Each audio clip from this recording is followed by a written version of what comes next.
Hello बच्चों, कैसे हो आप सब लोग। तो ग्रेविटेशन की सीरीज़ हम पूरी कंप्लीट कर चुके थे। तो आज जो हम पढ़ने जा रहे हैं वो है काइनेमेटिक्स। काइनेमेटिक्स काफ़ी बड़ा टॉपिक हो जाता है, तो मैं सभी जो कॉन्सेप्ट हैं वो आपको क्लियर करूँगा, हर एक टॉपिक उससे लूँगा। ठीक है। काइनेमेटिक्स को पेशेंस में थोड़ा आपको समझना पड़ेगा, क्योंकि ये काफ़ी इंपॉर्टेंट हो जाता है फिजिक्स के पॉइंट ऑफ व्यू से। ठीक है, तो चलिए शुरू करते हैं आज का लेक्चर। ठीक है ना। काइनेमेटिक्स बच्चों, काइनेमेटिक्स जो होता है इसमें काइन जो होता है ये होता है हमारा मोशन। काइन का जो मतलब होता है वो होता है मोशन, और जो मैटिक्स का मतलब होता है बच्चों वो होता है मैथ्स।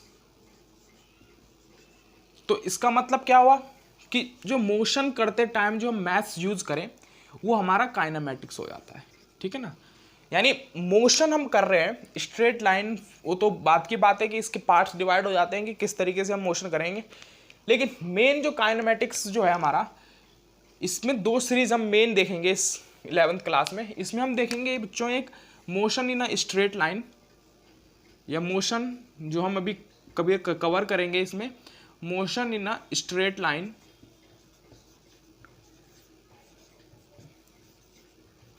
और दूसरा बच्चों हम देखेंगे यहाँ पे इसी में motion in a plane. Motion in a plane 11th में हमारे पास ये दो टॉपिक है, motion in a straight line और motion in a plane. Motion in a straight line का मतलब क्या है बच्चों कि कोई भी ऑब्जेक्ट क्या चल रहा है, वन डायमेंशनल मोशन कर रहा है। यानी वन डायमेंशनल मोशन अगर कोई ऑब्जेक्ट कर रहा है, वन डायमेंशनल मतलब या तो वो एक्स एक्सिस के अलोंग मोशन कर रहा है, या वो वाई एक्सिस के अलोंग कर रहा है, या फिर वो जेड एक्सिस के अलोंग कर रहा है। ऐसा नहीं है कि ये हर एक एक्सिस के अलोंग मोशन करे, एक फिक्स्ड यानी एक स्ट्रेट लाइन में अगर वो मोशन करे तो मोशन इन वन डायमेंशन, जिसे हमें मोशन इन स्ट्रेट लाइन में हम कवर करने वाले हैं। इसको हम लीनियर मोशन भी कहते हैं। ये हमारा लीनियर मोशन इसे हम कह सकते हैं, और जो फिजिक्स में इसको यूज करते हैं उसे कहते हैं हम रेक्टिलीनियर मोशन। ठीक है बच्चों, तो वन डायमेंशनल मोशन हम इसमें पढ़ेंगे, टू डायमेंशनल मोशन हम पढ़ेंगे इसमें, 2D मोशन भी हम इसमें पढ़ेंगे।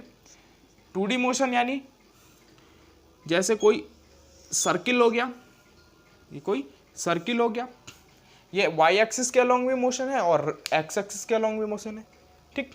वन डायमेंशनल मोशन का हो गया ट्रेन का ट्रैवल, ट्रेन ट्रैवल, या मोशन लिख सकते हो इसको ट्रेन मोशन। ठीक है बच्चों, तो वन डायमेंशनल मोशन क्या हो गया कि ट्रेन का ट्रैवलनेस, कि ट्रेन किस तरीके से चल रहा है। कोई भी कार अगर स्ट्रेट में चल रही है, कोई स्ट्रेट पाथ अगर फॉलो कर रही है तो वहाँ पे one dimensional motion. Circle formation में अगर कोई चीज़ है तो 2 डायमेंशनल मोशन। काइट का उड़ना 2 डायमेंशनल मोशन हो गया। ठीक है, और इससे बेस्ड हम न्यूमेरिकल्स करेंगे। ठीक। और तीसरा जो हमारे पास आता है 3 डायमेंशनल मोशन। 3 डायमेंशनल मोशन में हम इस कॉन्सेप्ट तो हमारे पास है नहीं है 11th में 3 डायमेंशनल मोशन, लेकिन इससे रिलेटेड हम कुछ क्वेश्चन करेंगे। तो यानी यहाँ पे हम इससे रिलेटेड क्वेश्चंस करने वाले हैं। 3 डायमेंशनल मोशन से रिलेटेड क्वेश्चंस हम यहाँ देखेंगे। कुछ क्वेश्चन इसके होंगे, बाकी 1 डायमेंशनल 2 डायमेंशनल में होगा। ठीक है ना। तो मोशन इन अ प्लेन में हम किसी प्लेन के अलोंग देखेंगे, जहाँ पे हम वेक्टर पढ़ेंगे। यहाँ पे वेक्टर को बेसिक कॉन्सेप्ट से समझेंगे। और मोशन इन स्ट्रेट लाइन में हम क्या पढ़ेंगे, मोशन इन स्ट्रेट लाइन। जैसे बच्चों कोई भी फिजिक्स में, जैसे मैथ्स में वेरिएबल्स होते हैं हमारे, एक्स वेरिएबल हो गया, वाई वेरिएबल्स हम कंसिडर करते हैं, उसी तरीके से फिजिक्स में भी कुछ वेरिएबल्स होते हैं मोशन इन स्ट्रेट लाइन में। जो क्या होते हैं हमारे पास वेरिएबल्स, जिसे हम कह सकते हैं वो क्या वेरिएबल्स होंगे जो हम इस काइनेमेटिक्स में पढ़ने वाले हैं। तो वेरिएबल्स यहाँ पे क्या क्या हो जाते हैं हमारे पास, एक हो जाता है हमारे पास distance, displacement, speed, average speed, ये तो एक ही बात हो गई, थोड़ा सा चेंज है इनमें। वेलोसिटी, एवरेज वेलोसिटी, और जर्क बेसिकली कहीं पे हमें बताया नहीं जाता है जर्क के बारे में, लेकिन ये जर्क हमारा मोस्ट इंपॉर्टेंट पार्ट रह जाता है। और एक चीज़ हमारे पास रह गई, ये तो वेलोसिटी के अंदर आ गए हमारी, ये स्पीड के अंदर एक साथ आ गई, ये वेलोसिटी के अंदर एक साथ आ गए, और एक हमारे पास रह गया एक्सेलरेशन, एक हमारा रह गया एक्सेलरेशन। ठीक है बच्चों, तो ये जो वेरिएबल्स है हमारे, ये हम motion in a straight line में कवर करने वाले हैं, जिसमें आज के लेक्चर में हम दो चीज़ों पे बात करेंगे, डिस्टेंस और डिस्प्लेसमेंट पे हम बात करेंगे, और उससे रिलेटेड हम कुछ क्वेश्चंस करने वाले हैं, उससे रिलेटेड क्वेश्चंस करने वाले। तो चलिए बच्चों शुरू करते हैं, मैं इसको रब करके फिर हम डिस्टेंस और डिस्प्लेसमेंट के बारे में बात करते हैं। तो चलिए शुरू करते हैं, इससे पहले मैं इसको रब कर देता हूं एक बार। तो चलिए बच्चों, मैंने वो रब कर दिया है। अब हम बात करेंगे डिस्टेंस और पाथ लेंथ और डिस्प्लेसमेंट पे हम बात कर रहे हैं। तो डिस्टेंस क्या होती है बच्चों? It is the length of the actual path travelled by the body between initial and final position. इसका मतलब क्या है कि जो बॉडी हमारे पास, जो बॉडी हमने ली है और उसे हम ट्रेवल करा रहे हैं, तो ये क्या है, टोटल लेंथ वो कितनी कवर कर रहा है। यानी अगर वो मान लो आपको यहाँ से दुबई जाना है, या ये तो बहुत दूर हो गया दुबई, यहाँ से आपको मान लो, यहाँ से आपको देहरादून से आपको दिल्ली जाना है, तो ये जो डिस्टेंस कवर हुई 267 किलोमीटर के आसपास यहाँ से दिल्ली है, तो ये जो डिस्टेंस कवर हुई ये क्या हो गई, हमारी डिस्टेंस हो गई। लेकिन अगर इसी को हम शॉर्टेस्ट पॉइंट में करें, अगर हम इसी डिस्टेंस को देहरादून से दिल्ली को अगर हम शॉर्टेस्ट डिस्टेंस में कवर करें, तो हमारी वो डिस्प्लेसमेंट हो जाएगी। तो डिस्टेंस क्या है, total length of the path from initial point two final point is called distance. यानी डिस्टेंस क्या बताता है हमें कि उस जिस पाथ को हम फॉलो कर रहे हैं उस पाथ की टोटल लेंथ क्या है, वो हमारी डिस्टेंस है। लेकिन डिस्प्लेसमेंट क्या बताता है हमारा, डिस्प्लेसमेंट हमारा बताता है कि जो उस पाथ को फॉलो करने की शॉर्टेस्ट डिस्टेंस है, जहाँ से हमें टाइम मैनेज हमारा हो जाए, जहाँ से टाइम कम लगे, वो शॉर्टेस्ट डिस्टेंस हमारी डिस्प्लेसमेंट हो जाती है। ठीक है बच्चों, डिस्टेंस जो हमारी होती है ये क्या होती है, हमारी स्केलर क्वांटिटी होती है। Distance is a scalar quantity, is a scalar quantity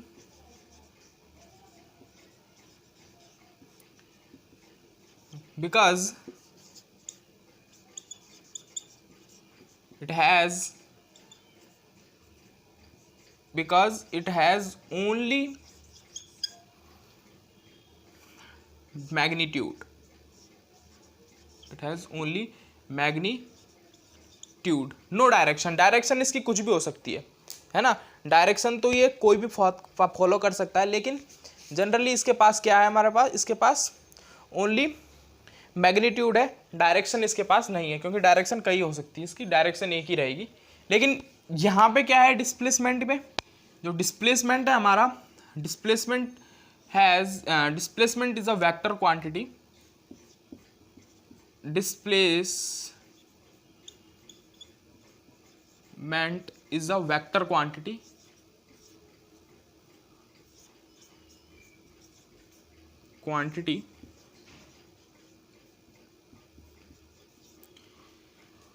because it has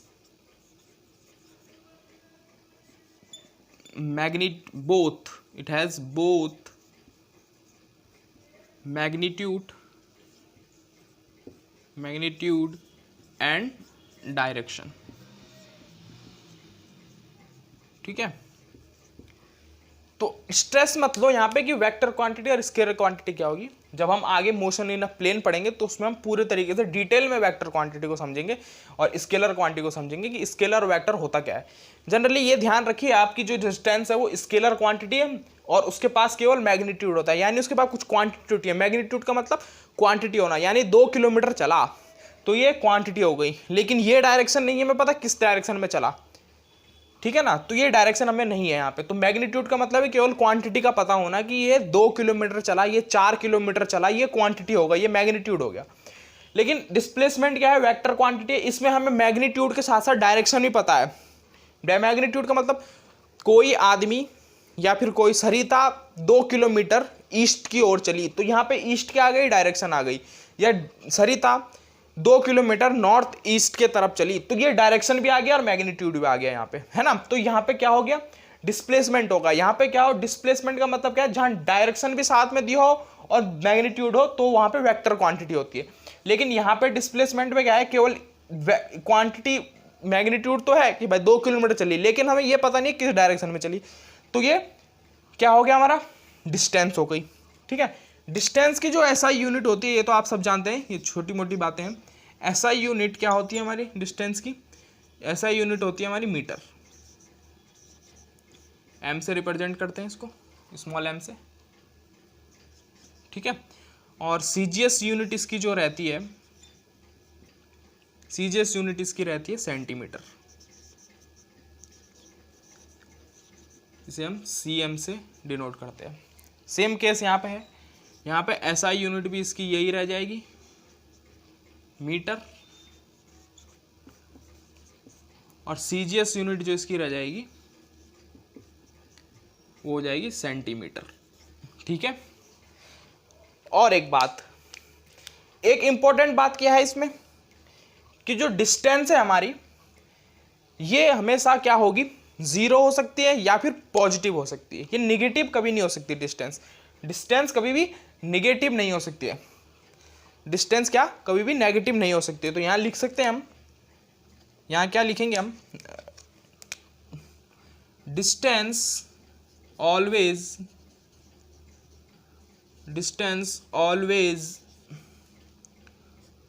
positive और जीरो, नॉट इंक्लूडेड नेगेटिव। लेकिन डिस्प्लेसमेंट क्या है, डिस्प्लेसमेंट में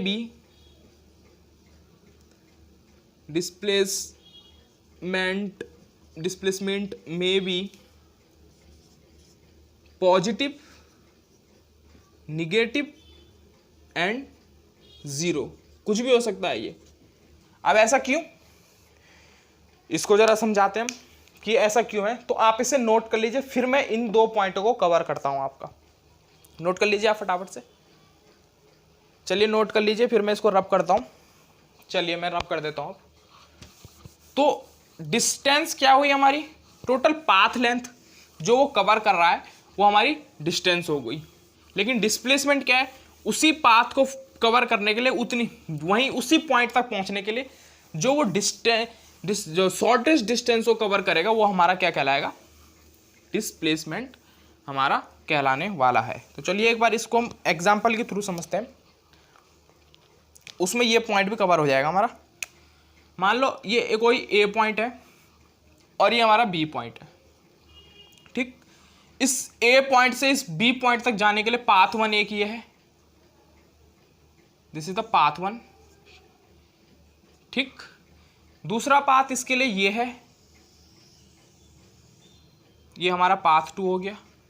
तीसरा पाथ हमारे पास इसके लिए ये है, ये पाथ 3 हो गया, ठीक है।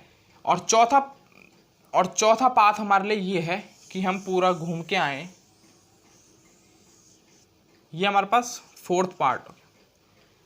तो अब यहां पे आप समझना बच्चों, जब हम डिस्टेंस की बात करेंगे तो डिस्टेंस तो कुछ भी हो सकती है। हमने अभी पढ़ा कि डिस्टेंस क्या होती है, ऑलवेज पॉजिटिव एंड जीरो। तो डिस्टेंस क्या होगी, जो टोटल पाथ लेंथ को कवर करेगा। मान लो कोई ऑब्जेक्ट यहां से गया और ये ए पाथ से गया और बी तक गया, दिस इज द पाथ 1, और ये इसके डिस्टेंस भी हो जाएगी, ये इसकी डिस्टेंस हो गई। लेकिन डिस्प्लेसमेंट क्या है, जिस पॉइंट से हम चले और जिस पॉइंट तक हमें जाना है, यानी ए पॉइंट से बी पॉइंट तक की जो शॉर्टेस्ट डिस्टेंस हमें मिले वो हमारी क्या हो जाएगी, डिस्प्लेसमेंट हो जाएगी। तो path number 3 is the shortest distance है, तो पाथ नंबर 3 भी डिस्टेंस ही है, कोई डिस्टेंस तो रही होगी। मान लो ये वाली डिस्टेंस हमारी जो इस डायरेक्शन में गई, ये हमारी 10 किलोमीटर थी, ये हमारी 5 किलोमीटर में कवर हो गई, ये हमारी 20 किलोमीटर की थी और ये हमारी 50 किलोमीटर की थी। तो डिस्टेंस तो अभी भी सारी है, हर एक पॉइंट पे हमें क्या मिल रहा है, मैग्नीट्यूड मिल रहा है। डिस्टेंस तो अभी भी है, लेकिन जो शॉर्टेस्ट डिस्टेंस है from initial point two final point, between नहीं कहना है, initial point two final point, जो शॉर्टेस्ट डिस्टेंस हमें किसी 2 पॉइंट के बीच में मिले वो हमारी क्या कहलाती है, हमारी डिस्प्लेसमेंट कहलाती है। लेकिन वही डिस्टेंस अगर हम लॉन्गेस्ट पाथ से कवर करें, ए टू बी हम इस 10 किलोमीटर वाले पाथ को लें, या ए टू बी हम 20 किलोमीटर वाले पाथ को लें, या ए टू बी हम 50 किलोमीटर वाले पाथ को लें, डिस्टेंस तो अलग अलग कवर करी, लेकिन पहुंचे तो हम उसी पॉइंट से उसी पॉइंट तक पहुंचे जहां हमें जाना था। जो हमारा फाइनल डेस्टिनेशन था वो एक ही था, और जो हमारा स्टार्टिंग डेस्टिनेशन था वो हमारा एक ही था। ठीक है ना। तो डिस्टेंस क्या हुई हमारी कि इनिशियल पॉइंट से फाइनल पॉइंट तक पहुंचने में जो हम लॉन्गेस्ट पाथ हम कवर करें वो हमारी डिस्टेंस हो जाती है। और ऐसा जरूरी नहीं है कि वो लॉन्गेस्ट पाथ ही हो, ये डिस्प्लेसमेंट जो हमने ए टू बी करा 5 किलोमीटर का, ये भी डिस्टेंस है। अभी हम समझेंगे क्या रिलेशन इनके बीच में रहने वाला है। तो ये ए से बी तक आने में भी ये डिस्टेंस कवर कर रहा है। ठीक है ना। और डिस्टेंस डिस्प्लेसमेंट जीरो हो सकता है। डिस्प्लेसमेंट जीरो कब होगा, हम ए टू बी गए और बी टू ए वापिस आ गए, तो ये हमारा क्या हो गया, डिस्प्लेसमेंट जीरो हो गया। जितना हम गए उतना ही हम वापस आ गए, तो डिस्प्लेसमेंट जीरो हो सकता है। निगेटिव कैसे होगा, हम ए टू बी गए 5 किलोमीटर और बी से ए तक आए और वापस 3 किलोमीटर पीछे चले गए, तो दिस इज द निगेटिव, हम अपोजिट चले गए। ठीक है ना। तो यहाँ पे निगेटिव। जीरो कब होगा, ये जीरो ये कब हुआ, जब हमने बता दिया ए टू बी गए और बी टू ए आए। पॉजिटिव क्या हो गया, ए टू ए से बी गए लेकिन पाथ हमने दूसरा फॉलो करा, गए हम ए से बी तक, गए हम ए से बी तक, लेकिन वापस हम कहां से आए, बी से ए आए और वो भी 10 किलोमीटर वाले पाथ से। तो ये क्या हो गया, ये हमारा पॉजिटिव हो गया, लेकिन आए हम दूसरी तरफ से, तो ये नेगेटिव जीरो नहीं हो सकता। ठीक है ना। तो ये बात आपको समझ में आ गई होगी अच्छे से। ठीक। अब हम एक और बात करते हैं। देखो जो हमारा डिस्टेंस है, जो हमारा डिस्टेंस है, ये डिस्प्लेसमेंट है, ये डिस्टेंस हो सकता है, लेकिन जो डिस्प्लेसमेंट है वो कभी डिस्टेंस नहीं हो सकती। ये बात आपको ध्यान रखनी है। इसका इस तरीके से समझ सकते हो आप, जो डिस्टेंस है हमारी, जो डिस्टेंस है वो डिस्प्लेसमेंट तो हो सकता है, डिस्प्लेसमेंट हो सकता है। ये बहुत अच्छा कॉन्सेप्ट है। डिस्टेंस डिस्प्लेसमेंट तो हो सकता है, लेकिन डिस्प्लेसमेंट कभी डिस्टेंस नहीं हो सकता। रिवर्सेबल इसका कभी प्रोसेस एप्लीकेबल नहीं है। ठीक है। तो डिस्टेंस डिस्प्लेसमेंट हो सकती है, लेकिन डिस्प्लेसमेंट कभी डिस्टेंस नहीं होगा। ठीक है। ये आपको ध्यान रखनी है। चलिए अब इनके बीच में एक रिलेशन हम देख लेते हैं कि रिलेशन इनके बीच में क्या रहने वाला है। ठीक है। तो रिलेशन देख लेते हैं। इसको आप समझ गए होंगे, अच्छे, आई होप मैंने अच्छे से समझाया होगा और आपको समझ में आया होगा। चलिए अब इसमें डिस्टेंस और डिस्प्लेसमेंट की तो बात हो गई।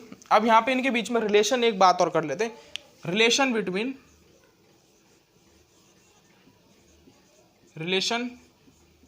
बिटवीन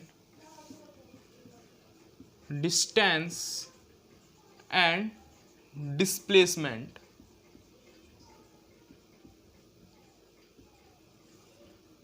ठीक है। तो क्या रहने वाला है, देखो पहला पॉइंट हमारे पास क्या है कि अगर डिस्टेंस हमारी ग्रेटर है डिस्प्लेसमेंट के, एक पॉइंट ये रह गया, क्या पॉइंट सेटिस्फाई करेगा, डिस्प्लेसमेंट। दूसरा पॉइंट हमारे पास क्या रह गया, जो डिस्टेंस है वो हमारी इक्वल हो जाएगी डिस्प्लेसमेंट के।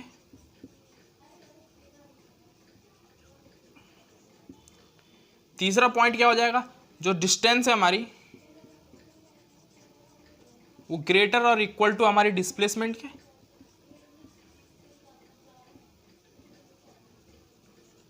या फिर चौथा पॉइंट हमारे पास क्या आ गया, जो हमारी डिस्टेंस है वो हमारी लेस हो जाएगी डिस्प्लेसमेंट से, तो इसमें क्या देखिए, बताइए जरा इसमें क्या हो सकता है, खुद से ट्राई करिए, एक बार पॉज करके खुद से ट्राई करिए। देखिए अब मैं बताता हूं इसमें। देखो हमने अभी पढ़ा कि भाई हमारे पास कोई पाथ है, हम कोई छोटा एक एग्जांपल ले लेते हैं। ये हमारा ए है, ये बी पॉइंट है। पहला पाथ हमारा ये हो गया, दूसरा पाथ हमारा ये हो गया, तीसरा पाथ हमारा ये हो गया। ये 1 2 3 तीनों पाथ एक ही हैं। डिस्टेंस उन्होंने जो इनकी डेस्टिनेशन पॉइंट है, फाइनल डेस्टिनेशन एक ही है, लेकिन पाथ अलग अलग फॉलो कर रहे हैं। तो देखो पहले मैंने पॉइंट बताई कि भाई डिस्टेंस, जो डिस्प्लेसमेंट होगा वो क्या होगा, shortest distance from initial point two final point. तो यानी शॉर्टेस्ट डिस्टेंस होगा, तो इसका मतलब क्या होगा, पहला पॉइंट तो ये हो ही नहीं सकता है कि डिस्टेंस कभी भी डिस्प्लेसमेंट से छोटा ना हो, क्योंकि हमने बताया कि डिस्प्लेसमेंट क्या है, शॉर्टेस्ट डिस्टेंस है। तो ये वाला पॉइंट तो हम कैंसिल आउट कर देंगे यहाँ पे। तो ये तो हमारा कट हो गया। अब बचे ये 3 पॉइंट। मैंने बताया था कि डिस्टेंस हमेशा ज़्यादा होगी डिस्प्लेसमेंट से, क्योंकि जितना ज़्यादा बड़ा पाथ करेंगे वो डिस्टेंस कहलाएगी। शॉर्टेज डिस्टेंस ही हमारी डिस्प्लेसमेंट होगी, बाकी कुछ नहीं होगी। तो डिस्टेंस हमेशा बड़ी होगी किससे? डिस्प्लेसमेंट से। तो ये वाला पॉइंट हमारा करेक्ट हो जाता है कि डिस्टेंस बड़ी होगी डिस्प्लेसमेंट से। दूसरा पॉइंट मैंने बताया था कि जो डिस्टेंस होगी इस बी पाथ के लिए, जो डिस्टेंस होगी वही डिस्प्लेसमेंट हो सकती है। यानी ए टू बी हम गए तो ये डिस्प्लेसमेंट है और ये डिस्टेंस भी कवर कर रहा है। तो यानी ये वाला पॉइंट भी हमारा सही हो गया। और ये हमारा देख रहे हैं कि डिस्टेंस हमेशा ग्रेटर होगी डिस्प्लेसमेंट के और लेस होगी ग्रेटर होगी डिस्प्लेसमेंट से और इक्वल होगी डिस्प्लेसमेंट के। तो यानी इन दोनों का कंबाइन जो होगा वो होगा ये वाला, यानी सी ऑप्शन हम इसको टिक कर देंगे। डिस्टेंस हमेशा ग्रेटर होगी और इक्वल होगी डिस्प्लेसमेंट के। तो आई होप ये वाला आपको समझ में आया होगा। चलिए इससे रिलेटेड कुछ क्वेश्चन करते हैं हम, ठीक है। तो मैं इसको रब करके फिर क्वेश्चन बोर्ड पे लिखता हूँ, तो आप इसको सॉल्व करिए, ठीक है ना। चलिए क्वेश्चन लिखिए। पहला क्वेश्चन है हमारे पास कि कोई पाथ हम ले फॉलो कर रहे हैं, सेमी सर्कल ये पाथ हमारे पास ये आया, ठीक है ना, ठीक। ये हमारा ये वाला है और इसकी रेडियस हमारे पास आर है, इसकी रेडियस हमारे पास आर है, ठीक। तो हमें बोला गया है कि इसकी शॉर्टेस्ट डिस्टेंस हमें ए टू बी जाना है और हमें बोला गया है कि शॉर्टेस्ट डिस्टेंस से बताएं। तो बहुत ही जनरल क्वेश्चन हमारे पास हो जाता है कि शॉर्टेस्ट डिस्टेंस हमारी क्या होगी। This is the shortest distance, this is the shortest distance हमारी, ठीक है। ये हमारा पाथ फॉलो नहीं करेंगे, ये शॉर्टेस्ट डिस्टेंस होगी, तो इसका आंसर हमारे पास हो गया 2r। तो एक बहुत छोटा सा क्वेश्चन था हमारा एक। चलिए अब नेक्स्ट क्वेश्चन पे हम एक बात करते हैं। नेक्स्ट क्वेश्चन जो हमारे पास है, जो हमारे पास नेक्स्ट क्वेश्चन है हमारा वो है, देखिए मान लो हमारे पास कोई सर्किल हमें दे रखा है और इस सर्किल पे कोई ज़्यादा बड़ा बन गया है, कोई हमारे पास ये सर्किल दे रखा है, ठीक है, और ये इसकी रेडियस हमारे पास r दे रखी है, ठीक है। तो हमें ए पॉइंट से बी पॉइंट तक हम आए, तो हमें ये शॉर्टेस्ट डिस्टेंस इसकी निकालनी है, यानी हमें शॉर्टेस्ट डिस्टेंस निकालनी है ये वाली। तो कैसे करेंगे इसको, देखिए हम यहाँ पे जानते हैं कि 90 डिग्री का एंगल बनाएगा हमारा और शॉर्टेस्ट डिस्टेंस हमारी होगी, पाथ ये फॉलो करके ए टू बी आया, तो शॉर्टेस्ट डिस्टेंस हमारी क्या होगी। तो शॉर्टेस्ट डिस्टेंस देखिए हमारी ये आर है, तो ये भी आर हो जाएगा। तो फ्रॉम पाइथागोरस, आप सब जानते हैं, फ्रॉम पाइथागोरस क्या हो जाएगा हमारे पास, जो हमारे पास ए बी स्क्वायर हो जाएगा वो इक्वल हो जाएगा हमारा R square plus R square के। तो ए बी स्क्वायर जो हमारे पास हो जाएगा वो 2r स्क्वायर के हो जाएगा, ठीक है ना। तो ए बी यहाँ से हमारे पास क्या आ गया, 2 टाइम्स ऑफ r हमारे पास ये आ गया। This is the shortest distance, ठीक है। ये तो थोड़ा सा और सरल क्वेश्चन था, ठीक है। आगे एक क्वेश्चन और करते हैं। देखिए अब इस क्वेश्चन में थोड़ा सा चेंज मैं कर रहा हूँ, वेरिएशन मैं ला रहा हूँ इस क्वेश्चन में। इस क्वेश्चन में हम क्या कर रहे हैं, अब ये जो हमारे पास ट्राइंगल हमने इसके अंदर लिया था, इसको रब करो पहले। अब हम इसमें एक वेरिएशन और ला रहे हैं। वेरिएशन क्या है हमारे पास कि ये सेंटर पॉइंट, अब ये बी पॉइंट हमारे पास यहाँ पे ना होगी, यहाँ पे हो गया। तो इसका मतलब क्या हो गया, ये छोटा डिस्टेंस हमारी क्या हो जाएगी, आर, ये 2r हो जाएगी, ठीक है। ये भी एक छोटा सा क्वेश्चन था। अब एक और बात देखिए, यहाँ से अगर हम इसको यहाँ पे ज्वाइन कर दें तो ये एंगल 180 डिग्री का बन रहा है, 120 डिग्री का हमारा ये एंगल बन रहा है। तो अब हमें शॉर्टेस्ट डिस्टेंस हमें निकालनी है बी पॉइंट तक, ये हमें डिस्टेंस निकालनी है, ठीक है। तो चलिए खुद से ट्राई कीजिए, एक बार ट्राई कीजिए फटाफट। ये हमारे पास r डिस्टेंस, हमारी इसकी जो डिस्टेंस है ये हमारी r है, ये भी r है हमारे पास। तो जल्दी खुद से ट्राई कीजिए, एक बार पॉज कीजिए वीडियो, फटाफट से इसको ट्राई कीजिए, जल्दी से ट्राई कीजिए फटाफट। एक और बात, इनके ऑप्शन लिख लीजिए। ऑप्शन 1 क्वेश्चन हमारा, ऑप्शन फर्स्ट हमारे पास क्या है, हमारे पास क्या है ऑप्शन नंबर 2 हमारे पास ऑप्शन है r√2। दूसरा हमारे पास क्वेश्चन है r√3/2। तीसरा हमारे पास ऑप्शन है r√2 - 1। और चौथा हमारे पास एक ऑप्शन है r यहाँ पे √3, ठीक है ना। तो चलो खुद से ट्राई करो फटाफट से खुद से ट्राई कीजिए एक बार। तो चलिए इसको मैं सॉल्व करके बताता हूँ। इसका जो जनरली आंसर, जिसका जनरलाइज्ड आंसर हमने लिया है, ये हमारे पास होता है इसका जो एक फॉर्मूला होता है कोई भी अगर हमें ए बी डिस्टेंस इस तरीके की निकालनी है ये, तो इसका फॉर्मूला होता है 2r sine theta by 2r sine theta by 2। This is the formula for this between 2 point. अगर इस तरीके से कोई हमें 180 डिग्री का सर्किल के अंदर अगर हमें एंगल दे रखा है तो ए टू बी पॉइंट तक आने के लिए हमारे पास जो फॉर्मूला होता है वो होता है 2r साइन थीटा बाई 2।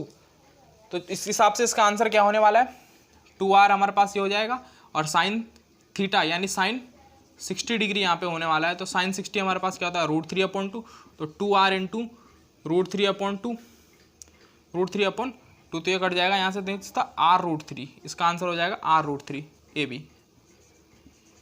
तो ये हमारा इसका आंसर आ जाएगा। तो यहाँ पे ऑप्शन है ये वाला टिक हमने कर दिया इसका आंसर। और इसको पिछला जो क्वेश्चन मैंने 90 वाला था वो भी हम इसमें कर सकते थे। तो उसमें क्या कर सकते थे हम, 2r साइन 90 यानी साइन 45 यहाँ पे हो जाता हमारे पास। तो साइन 45 हो जाता हमारे पास क्या, r और 1/√2, तो ये हमारे से कैंसिल हो जाता है। तो √2 टाइम्स ऑफ r, यही हमारा आंसर आ रहा था। तो इस तरीके से इसको भी सॉल्व कर सकते हैं। अच्छा, कंफ्यूज होने की जरूरत नहीं है, ये वाला फॉर्मूला हम प्रूव कर सकते हैं। चलिए उसको एक बार प्रूव मैं आपको बता देता हूँ उसका किस तरीके से उसे हमें सॉल्व करना है। अच्छा, इसको प्रूव करने के लिए हमें थोड़ा वेक्टर कैलकुलस में जाना पड़ेगा। और आप वेक्टर अगर आपने अभी तक पढ़ लिया है तो अच्छी बात है, और अगर नहीं पढ़ा है तो थोड़ा सा आपको पेशेंस रखना पड़ेगा। जब मैं लेक्चर अपलोड करूँगा वेक्टर के अलोंग या मोशन इन अ प्लेन में, तो वहाँ पे वेक्टर के बारे में डिटेल में समझेंगे। तो देखिए हम इस ट्रायंगल को एक बार बाहर बना लेता हूँ।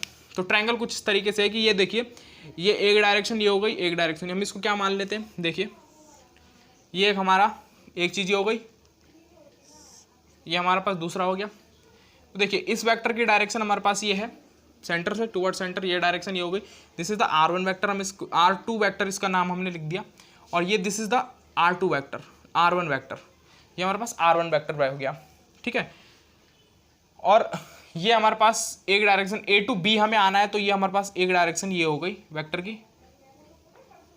ये मैंने r1 और r2 नाम क्यों लिया, आप बोल रहे होंगे कि भाई, आप सोच रहे होंगे मन में कि ये तो रेडियस हमारी r है तो r1 r2 हमने क्यों लिया, क्योंकि देखिए वेक्टर में अगर हमें डायरेक्शन अलग मिल जाए कहीं पे, तो वो हमारे में वेक्टर वहाँ से वो वेक्टर एक इंडिविजुअल वेक्टर अपने आप में बन जाता है, ठीक है ना।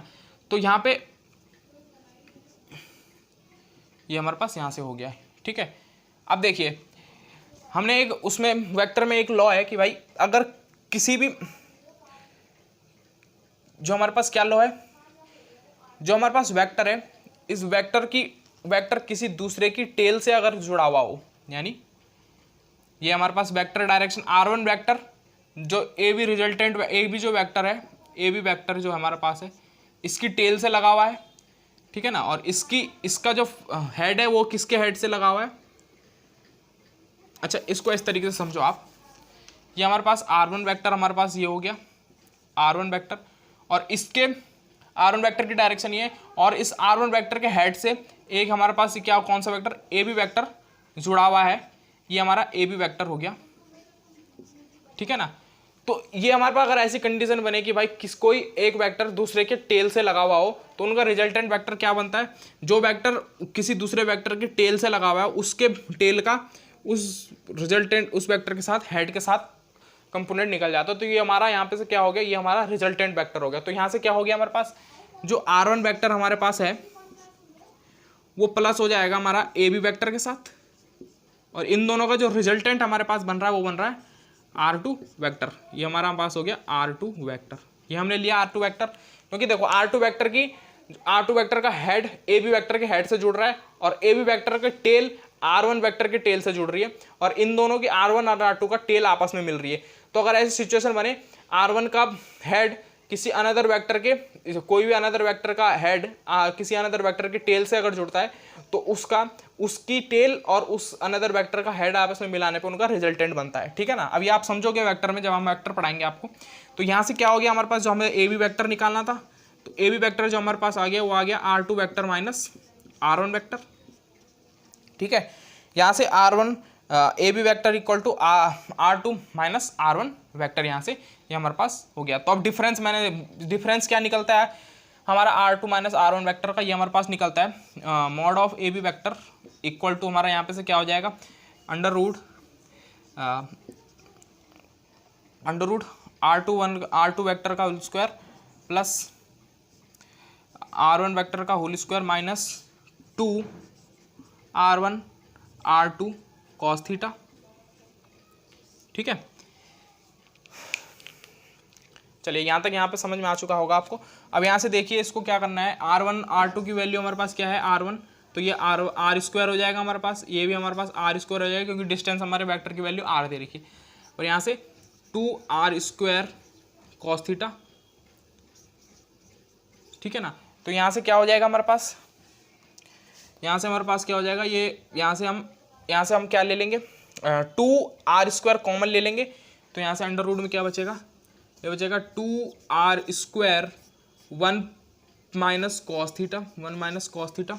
ठीक है ना, अब देखिए 1 माइनस कॉस थीटा जो हमारे पास होता है, ये मैथ्स की उससे ट्रिग्नोमेट्री से 1 माइनस कॉस थीटा हमारे पास होता है 2 साइन स्क्वायर थीटा बाई 2। तो ये हमारे पास क्या हो जाता है 1 माइनस कॉस थीटा की वैल्यू।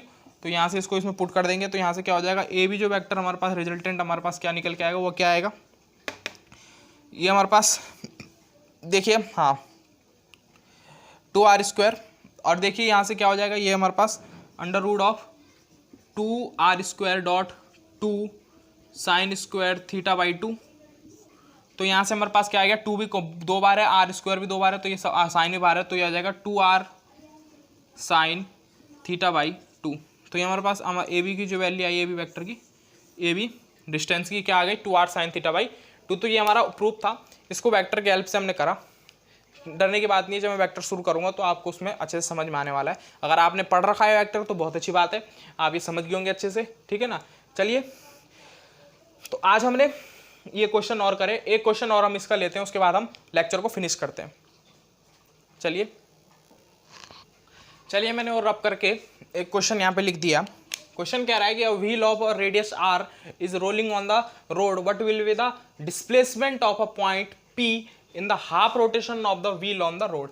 तो ये कह रहा है कि कोई व्हील रोटेट कर रहा है हमारे रोड पे, और उस पर हमें क्या निकालना है, एक पी पॉइंट पे डिस्प्लेसमेंट निकालना है। जब ये पी पॉइंट हाफ रोटेट कर लेगा तो इसका डिस्प्लेसमेंट क्या होगा। अब आप जानते हैं हाफ रोटेशन करने का मतलब आप समझ रहे होंगे कि इसका पाई आर इसका आंसर हो जाएगा, पाई आर इसका आंसर हो जाएगा। एक बार ट्राई कीजिए आप, फिर मैं आपको बताता हूँ इसका आंसर। करिए एक बार ट्राई, चलिए ट्राई करो फटाफट पॉज करके। तो चलिए अब मैं बताता हूँ इसका। अब आप समझ रहे होंगे कि भाई हाफ रोटेशन अगर कोई सर्किल कर रहा है तो वो कितना करेगा, पाई आर डिस्टेंस कवर करेगा, तो उसका जो डिस्प्लेसमेंट हमारा क्या हो जाएगा, पाई आर। लेकिन मैं भी इसी में कंफ्यूज हो गया था पहले। तो इसका जो होगा एक्चुअल में वो क्या रहेगा, जब व्हील रोटेट करेगा तो कुछ इस तरीके से यहाँ पे ये सिचुएशन बनने वाली है इसकी। ध्यान से समझना इस क्वेश्चन को। सिचुएशन क्या बनेगी, जब ये पी पॉइंट हाफ रोटेट करेगा तो ये कहाँ पहुँच जाएगा, ऊपर वाले पॉइंट पे पहुँच जाएगा। तो यहाँ पे ये कहीं पे पी होगा, जिसको मैंने पी डैश नाम दे दिया। ठीक है, और डिस्टेंस इसकी आर है। ठीक, यहाँ से ये रोटेट होते होते इसने यहाँ से इस पी पॉइंट से और इस यहाँ तक के पॉइंट तक जो डिस्टेंस कवर करी वो क्या करी, पाई आर डिस्टेंस कवर करी। नहीं तो डिस्टेंस है, हमें शॉर्टेस्ट डिस्टेंस निकालनी है, तो शॉर्टेस्ट डिस्टेंस हमारी ये हमारी शॉर्टेस्ट डिस्टेंस हो जाएगी। और ये हमारे यहाँ पे परपेंडिकुलर हो जाएगा, ये आर है, ये आर है, तो ये पूरा टोटल 2R हो जाएगा। और ये पाई आर डिस्टेंस और पी डैश हमारे पास ये हो गया। तो चलिए अब यहाँ से इसको सॉल्व कर देते हैं। तो सॉल्व करेंगे तो इसमें पाइथागोरस लगाएंगे सीधा, है ना, हमें ये पी डैश हो जाएगा। तो पी डैश जो वैल्यू निकलेगी वो क्या निकल जाएगी हमारी, पी डैश जो हमारे पास आएगी ये हो जाएगी 2R का whole square plus pi R का होल स्क्वायर हमारे पास हो जाएगा। और इसका यहाँ पे स्क्वायर चल रहा है, तो पी डैश इक्वल तो हो जाएगा हमारे पास under root of 4R square plus pi square R square. ठीक है ना, तो यहाँ से हमारे पास क्या निकल के आ जाएगा, हम यहाँ से क्या कॉमन ले सकते हैं, यहाँ से हम कॉमन ले सकते हैं पाई आर स्क्वायर। तो यहाँ से हमारे पास क्या आ जाएगा, आर हम बाहर निकालेंगे, R under root of pi square plus 4। ये हमारे पास पी डैश की वैल्यू हमारे पास आ जाएगी, R pi square under root pi square plus 4। कोई ऑप्शन है, ये वाला ऑप्शन है हमारे पास, तो ये ऑप्शन हम टिक कर देंगे। तो ये हमारे पास कुछ क्वेश्चन था, इस क्वेश्चन में ज़्यादा कुछ था नहीं। ठीक है ना, तो आज आज हमने काइनेमैटिक्स के बारे में थोड़ा बहुत पढ़ा, जिसमें हमने motion in a straight line में पढ़ा। उसमें हमने डिस्टेंस और डिस्प्लेसमेंट के बारे में आपको बताया, नॉलेज दिया आपको उसके बारे में, ठीक है ना। मेरे नेक्स्ट वीडियो में हम आपको वेलोसिटी और स्पीड से रिलेटेड कुछ इंपॉर्टेंट क्वेश्चन और कॉन्सेप्ट बताने वाले हैं। तो मिलते हैं मेरी नेक्स्ट वीडियो में, तब तक के लिए धन्यवाद। अगर वीडियो अच्छा लगा तो लाइक शेयर और कमेंट करना ना भूलें, सब्सक्राइब करना ना भूलें। तो मिलते हैं नेक्स्ट वीडियो में, तब तक के लिए धन्यवाद।